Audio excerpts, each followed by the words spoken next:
Во студиото со вас, Маријан Николовски. Попладнени вести во 16 денеска гледаме. Почина папата Франциск, првиот латиноамерикански поглавар на Римокатоличката црква. Католичката црква во Македонија се простува од единствениот папа која посетил државата. Од доверлив Македонија станува само партнер на Европската унија во надворешната политика, констатира известувачот. Неговиот извештај за напредокот доби над 300 амандмани од Грција и од Бугарија. Над 45 колапси за 3 дена. Брзата помош со зголемени интервенции за велигденските празници. Прилеп може да остане без фестивалот Војдан Чернодрински. Театарските сали затворени од инспекторатот. А овие вести детали за извештајот за напредокот на Македонија кон Европската унија. Добар ден, останете овде, почнуваме веднаш.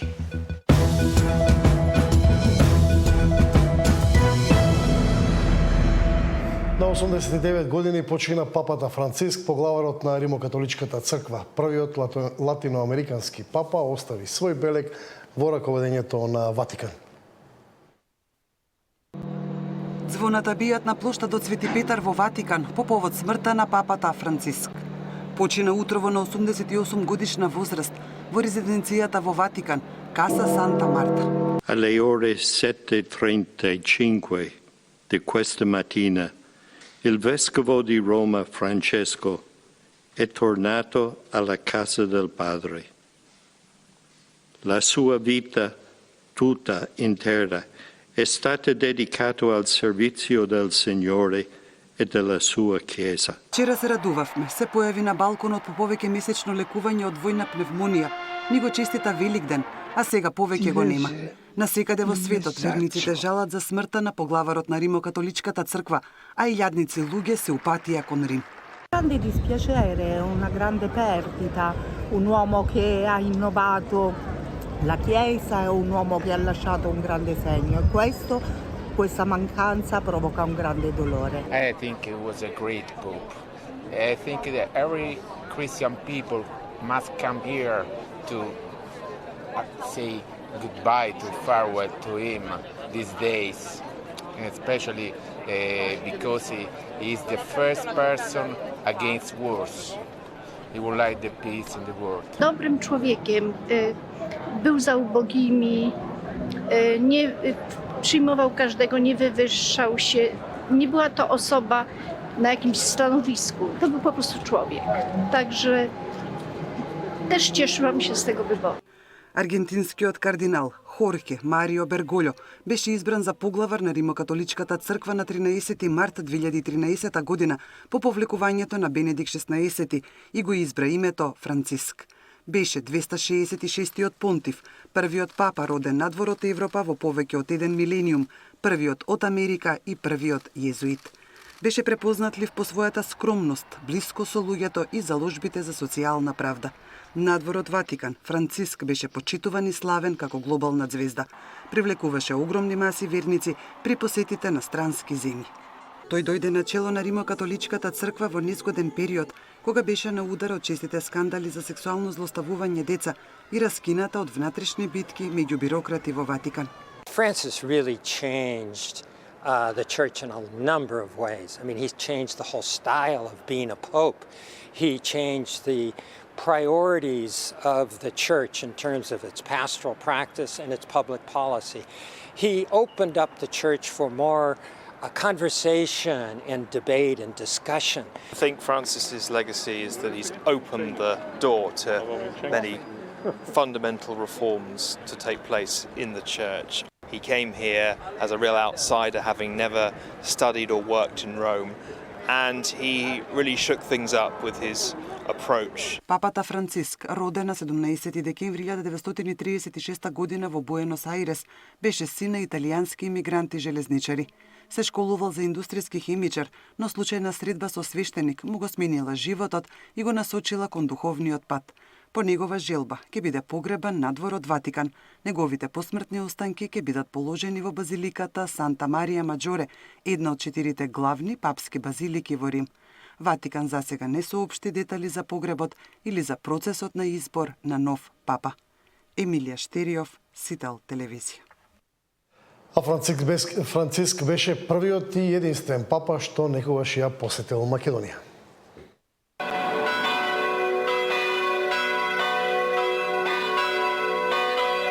Католиците во Скопје се простуваат со папата Франциск. Точно во 15 часот се огласија камбаните на католичката црква Пресвето срце Исусово.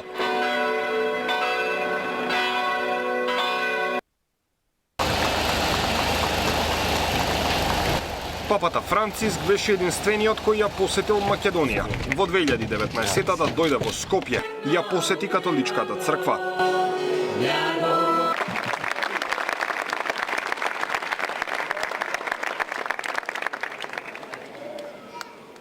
А потоа одржа и миса на плоштадот Македонија.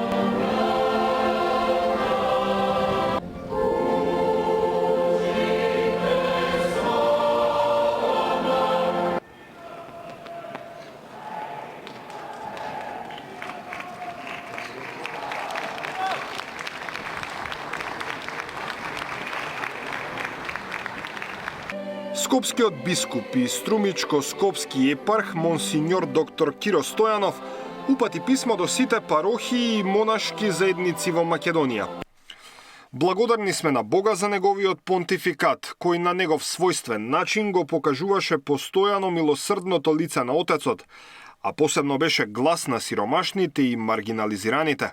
Благодарни сме на неговата апостолска посета на Македонија во мај 2019-та, која ќе остане во нашите сеќавања и запишана во историјата на Република Македонија.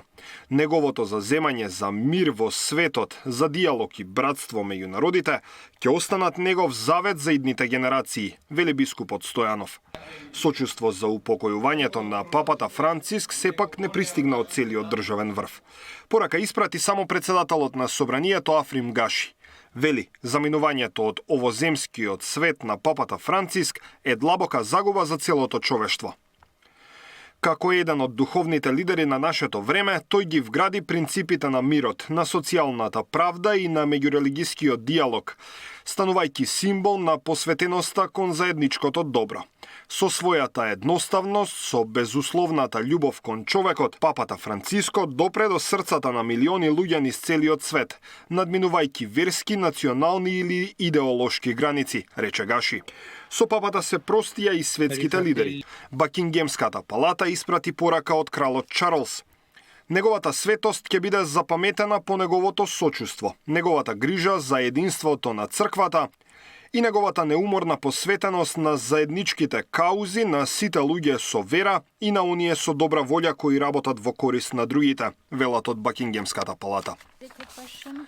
Сочувство испрати и председателката на Европската комисија. Тој инспирираше милиони луѓе, многу подалеку од католичката црква, со својата понизност и љубов толку чиста за помалку срекните, рече Урсула фон дер Лајен. Американскиот подпредседател Джейди Венс е последниот висок политичар кој се сретна со папата Франциск. Тој вчера беше во Ватикан. Моите мисли се со милионите христијани ширум светот кои го сакаа. Бев среќен што го видов вчера, иако беше очигледно дека е многу болен, вели Джейди Венс. Рускиот председател Владимир Путин пак вели дека ќе го помни папата Франциск како бранител на највисоките вредности на хуманизмот и правдата. Во соопштенијето од Кремљ се вели дека Путин имал привилегија да комуницира со овој исклучителен човек во неколку наврати. Папата Франциск во својот мандат отпатува и посети вкупно 47 држави ширум светот, меѓу кои и Македонија. Даниел Василев, Сител телевизија. Од Доверлив, Македонија станува само партнер на Европската Унија во надворешната политика, констатира известувачот. Неговиот извештај за напредокот доби над 300 амандмани од Грција и од Бугарија. Вработените од културата утре на протест, синдикатот бара плати и доследно спроведување на колективните договори.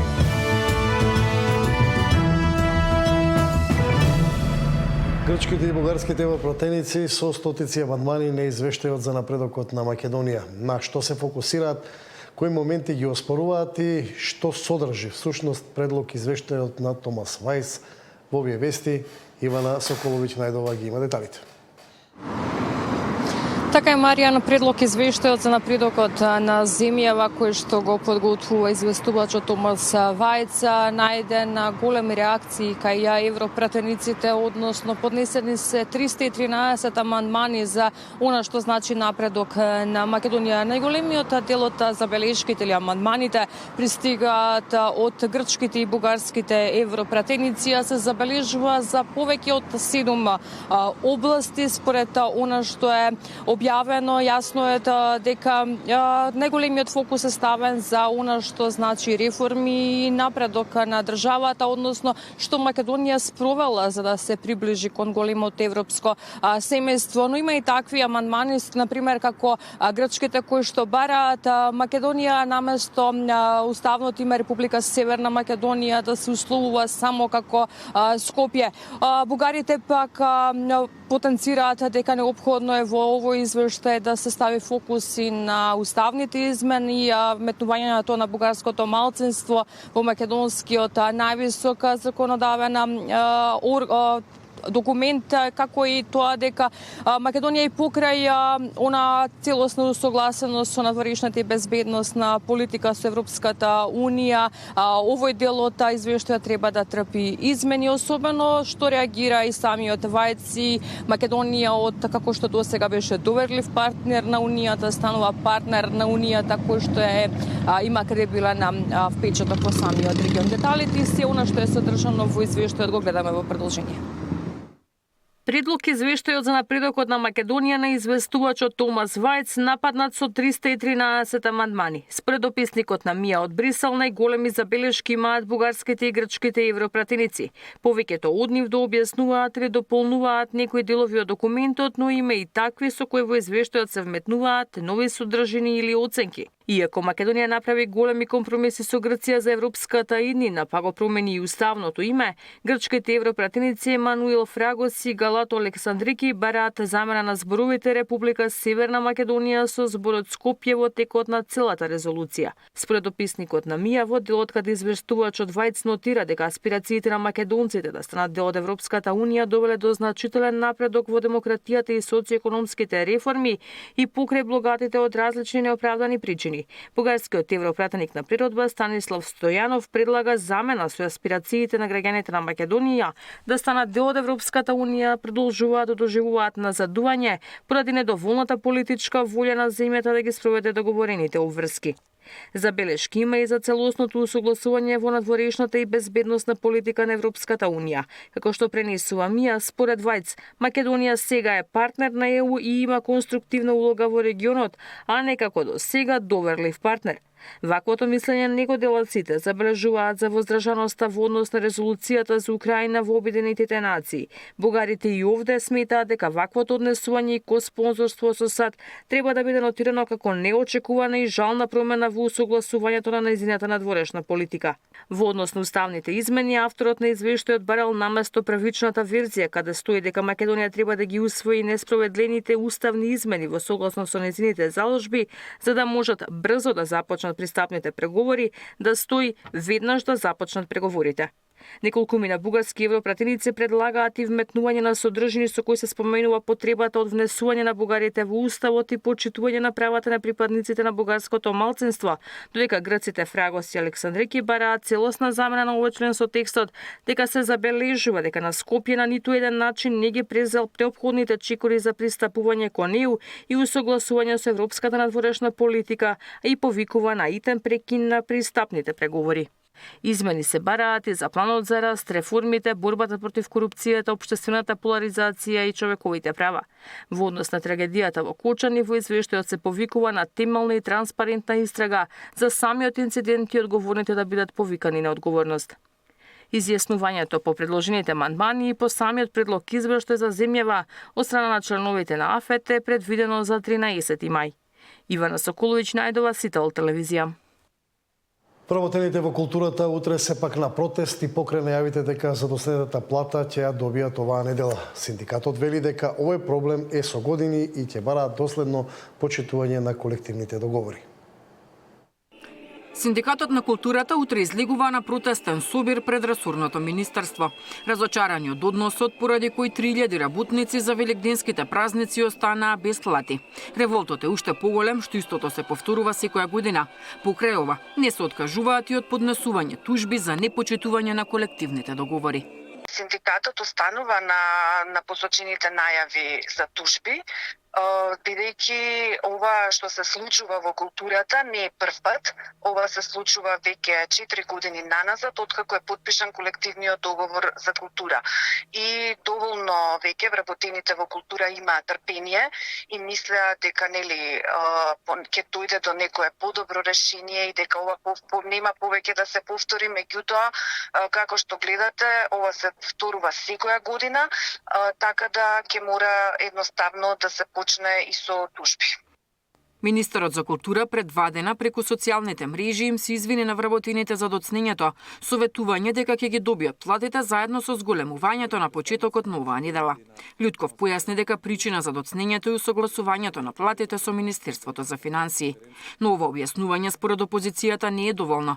СДСМ денеска бара оставка од Лјутков поради како што велат хаосот во културата. Покрај ова бараат и повлекување на срамните изјави за приватизација на културното наследство и итна исплата на мартовската плата за сите вработени во овој сектор. Кога СДСМ зборува за култура, тоа звучи како пироман да се фали дека го изгаснал пожарот, им возврати ВМРО ДПМН. Министерството за култура во нивно време беше претворено во каса за партиски трансакции и награди за блиски личности. Грантови се делеа без критериуми, по телефон, по пријателски врски и по заслуги кон партијата.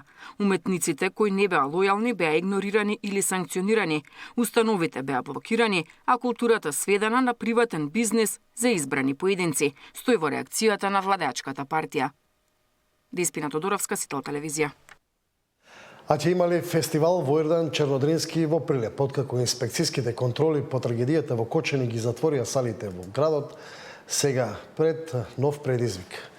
Дарко Штарковски. На Прилеп никој нема да му го земе Војдан, па макар и немале сала. Ова е ставот на уметничката директорка на Македонскиот театарски фестивал Војдан Чернодрински, Ана Стојановска. Проблемот е што надлежниот инспектор од дирекцијата за заштита и спасување донесе решение за затворање на објектот на Стариот театар, големата сала во Центарот за култура Марко Цепенков, како и киното Мистон, поради голем број на пропусти. Стојановска сепак се надева дека Министерството за култура ќе обстои на ветувањето да се оспособат салите во Прилеп до почетокот на театарскиот фестивал. Ја знаете и мојата идеја дека сакам Прилеп да биде град театар, така што истражувам алтернативни сцени во Прилеп, морам да нагласам ова цело време во Прилеп, затоа што слушам разни моабети во однос на тоа каде ќе се случува фестивалот. Фестивалот ќе се случува во Прилеп, да одговорам на прашањето, и фестивалот ќе се одржи во Прилеп. Се надевам онаму каде што сме научени да биде секоја година, да се средат работите со Центарот за култура, односно да се задоволат сите законски норми и пропишани барања од страна на инспекторатот, затоа што пред се и мене како човек, но и како фестивал ми е важна безбедноста и сигурноста и на организаторите, и на учесниците, и на публиката. Стојановска потенцира дека Прилеп од секогаш бил уметнички град и горд на своето културно наследство, и таков и ќе остане во иднина. Годинава мотото на фестивалот ќе биде "Смеј се и осмели се". Затоа што треба да бидеме храбри и треба да се водиме од својата креативна енергија. Бидејќи не знам поинаку да реагирам освен на креативен начин, смисливме оваа година Прилеп да одговори на многу креативен начин, така што наместо програмата Автор во фокус, во која што беше застапен еден автор предходните години, оваа година имаме Прилеп во фокус, тоа ексклузивно го најавувам сега за вас. Тоа ќе бидат тројца автори, театарски уметници од Прилеп кои што оставиле длабока трага во македонскиот театар. Благој Ристевски Платнар, Благој Спирковски Џумерко и Кирил Ристовски. Годинава се планира истиот да се одржи од 6 до 13 јуни, но ако има одредени проблеми, можно било тој датум и да се пролонгира. За Сител, Дарко Штарговски.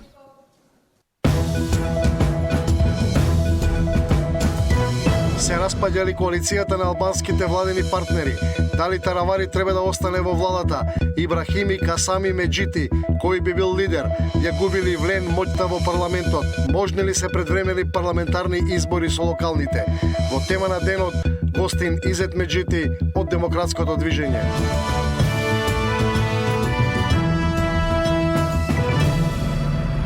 Топлото време, изобилството од мрсна храна и пијалоци ја зголеми работата на лекарите. Само во 3 дена брзата помош во Скопје интервенирала 45 пати во случаи на колапси. Александар Динев. Топлото време за великденските празници и постот предизвикаа здравствени проблеми кај некои граѓани. Изминатите 3 дена скопската брза помош интервенирала на 45 колапси на јавни места. Во безсознание паднале и млади и стари. Самите температурни влијанија, големата разлика на температурата доведе до појава на колапси, а и истоштувањето на организмот со постот, пошто постот трае 49 дена во долг временски период, му треба на организмот во временски период да се адаптира кон мрсната храна, а често нашите луѓе знаат да искористат мрсна храна и премино да биде со регулирана исхрана. 15 на граѓани од вчера до денес поради пријадување се јавиле во брза помош и барале лекарски совети. Обично се пријадуваат од мрсната храна која што дава болки во стомакот, надуваност во стомакот, може да се активира и холелитијазата, тие што имаат каменчиња во жолчка и едноставно нагони за повраќање може да им се јават, да им се покачи крвниот притисок заради мрсната храна и заради соленото и да се внимава во однос на јадењето на великденските јајца. За продолжениот празничен викенд екипите на брзата помош интервенирале и на 9 сообраќајни несреќи во главниот град. Со скршеници се здобиле лица кои управувале мотори, велосипеди и тротинети. Да се носат кациги, обавезно, и тие што возат тротинети и велосипеди исто така е добро да носат кациги, да има заштита некоја, да не возат пијани, сепак возачите малце празници се и возат пијани, под дејство на алкохол и брзината да биде прилагодена на патот. Според податоците од МВР, токму брзото возење, но и алкохолот се меѓу најчестите причини за сообраќајни несреќи. Лани животот на патиштата го загубиле 142 лица. Александар Динев, Сител телевизија. Агенцијата за храна и ветеринарство пред Великден пронајде и уништи тони 700 кг небезбедна храна. Најмногу во туристичките центри. Предмет на контроли биле и ресторани и објекти за брза храна. Наташа Мерсовска. Храна со измина дрог или чувана во несоодветни услови. АХВ пред великденските празници уништи 1740 кг небезбедна храна. Ја имало насекаде, во ресторани, сендвичари, маркети, бурекджилници. Најмногу во туристичките места, Охрид и Струга. Изречени се 30 парични казни во вредност од 25.400 евра. Хигиена на таложени масноти во кујните, неводење на записи, несоодветно одржување на опремата, оштетени зидни и подни површини, утврдени нерегистрирани оператори со храна и друго, се тоа го затектавме во маркетите, во гостителските објекти, рестораните, кафеаните, мензите. Одредени оператори имаше кои што не беа регистрирани како оператори со храна. Нели сега покрај великденскиве празници, голем дел имаше на храна која што е послужува на самата улица, каде што истите не се регистрирани. Поголеми контроли во објектите каде се служи и продава храна бараат и граѓаните. Рече се секој некогаш купил производ со измина дрог. Еве сега мене ми се случи за Великден купив јајца. Ги вапцев, ги правев, ги дотерав со внуците, кога сипани. Ги вративте?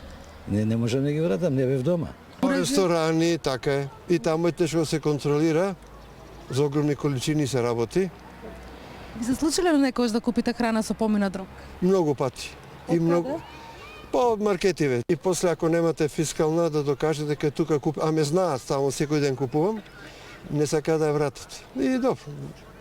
Има проблем, не ја враќаме готово. Само фрлете, викам, не ставите повторно, друг ќе ја купи. Паковани производи. Од маркет? Од маркет, да. Со измена дрог, да. Денес насекаде има и во ресторани, и во сендвичари, тие хамбургери, лоша така, полоша искрено. Ви се случило ли некогаш да купите храна со измена дрог? Па вака, главно пазам да биде со добар рок, меѓутоа ми се случило 2-3 пати, да, ама главно пазам, проверувам рокот, например, у продавница кога ќе отидам у маркет, гледам обавезно на рокот на храната. Храната воопшто не е безбедна, било каде да ја купите. Со пестициди, разни отрови други, ние јадеме отруена храна и ние се труеме.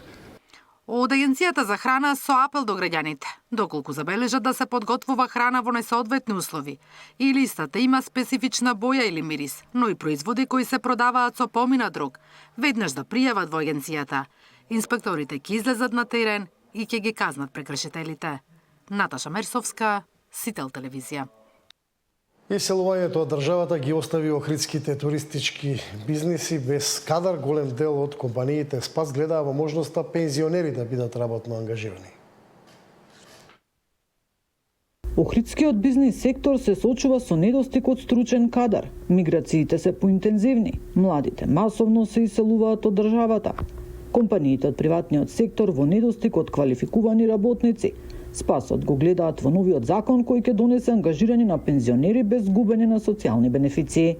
Проблем имаме со стручен кадар, затоа мислам треба да се направи една иницијатива да се дозволи на пензионерите после 64 години дека можат да останат на работа нормално со давачки кои што следуваат, затоа што луѓето во најзрелите години ги пуштаме да седат дома, а стопанството се судират со недостиг на кадар. Председателот на Стопанската комора Азески истакна дека ќе се работи на платформа за враќање и спречување на одливот на мозоци од земјава.